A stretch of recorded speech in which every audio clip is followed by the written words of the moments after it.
ఇయాల ఏరువాక పౌర్ణమి కాబట్టి రైతులంతా సంబరంగా వ్యవసాయ పనులు చురువు చేసిండ్రు. ఈ ఏడు కాలం కూడా ముందుగానే అయింది కాబట్టి రైతులు జర ఖుషిగానే ఉన్నారు. ఇగియాల మంత్రి పొన్నం ప్రభాకర్ అన్న సుతం అరకవట్టి పొలం దున్నిండు. మరి ఆ ముచ్చట్లన్నీ ఆడుచుకుందాం పాండ్రల్లా. మంత్రి పొన్నం ప్రభాకర్ అన్నకు చిన్నప్పుడు ఎడ్లు వ్యవసాయం ఉండే కావచ్చు. అనుభవం ఉన్న రైతు లెక్కనే పొలం దున్నిండు. కాళ్లకు చెప్పులు కూడా వేసుకోకుండా మంచిగా పట్టుపంచ గట్టి నెత్తికి రుమాలు చుట్టి హై హై అనుకుంటా దుక్కి దున్నిండు. సిద్దిపేట జిల్లా హుస్నాబాద్ నియోజకవర్గంలోన్న పందిళ్ల ఊళ్ళే ఇట్లా రైతుగా మారి పొలం దున్నిన ప్రభాకర్ అన్న అటెంక రైతులతోని కలిసి పెసలు కూడా చల్లిండు.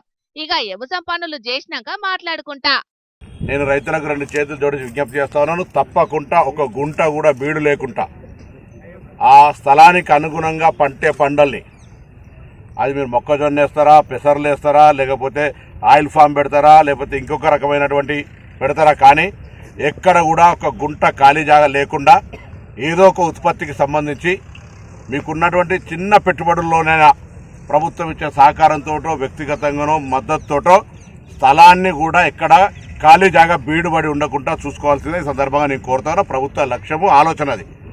రైతులు ఒక్క గుంట భూమి కూడా బీడు పెట్టకుండా వేలున్న పంటలు వండియాలి. ప్రభుత్వం కూడా రైతులకు అండగుంటదని చెప్పుకొచ్చిండు. ఈ ఏడు కూడా వర్షాలు మంచిగా పడి తెలంగాణ రాష్ట్రం దేశంలోనే పంటలు ఉత్పత్తి ఎగుమతి చేసే రాష్ట్రంగా నిలవాలని కోరుకుంటున్నానని చెప్పిండు. ఇగటు ఉమ్మడి ఆదిలాబాద్ జిల్లాల రైతులంతా ఇయాల ఏరువాక పౌర్ణమి కాబట్టి పొలం బాట పట్టిర్రు.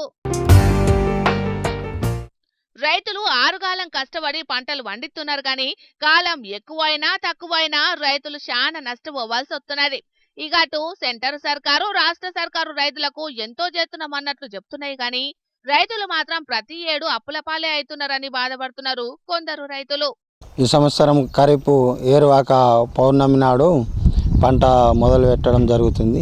కేంద్ర ప్రభుత్వాలు మద్దతు ధరలు పెంచి ఏదైతే ఇప్పుడు వ్యవసాయం అనేది నష్టాలలో నడుస్తుంది కాబట్టి పత్తికి ఒక 10 నుంచి 12 వేలు ఉంటే ఎవరన్నా పండించడానికి వీలుంటుంది, లేకపోతే పంటలు పండించడం కష్టంగా ఉంది.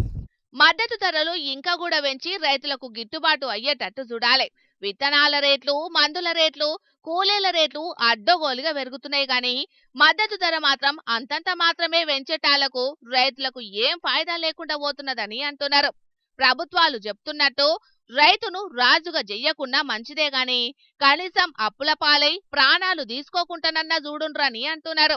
మరిగా ఈ ఏడు రైతులకు బంగారం లెక్క పంటలు వండాలనని, రైతులు రాజులయ్యే రోజు జప్పుల్నే రావాలని మన జోర్దార్ తరపున కూడా కోరుకుంటున్నాం.